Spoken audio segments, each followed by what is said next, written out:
ناخد الموضوع ده في نقاط كده.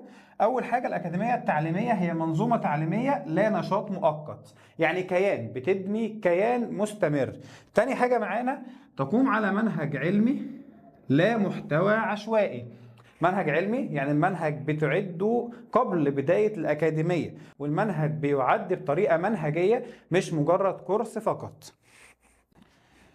تعتمد على نظام لا على افراد، وجاي النقطه دي بعد كده في ازاي انك انت تحقق اصلا الاستدامه بالاكاديميه. لو انت اصلا ما قدرتش تعمل اكاديميه غير معتمده على الافراد، فانت استحاله تحقق الاستدامه.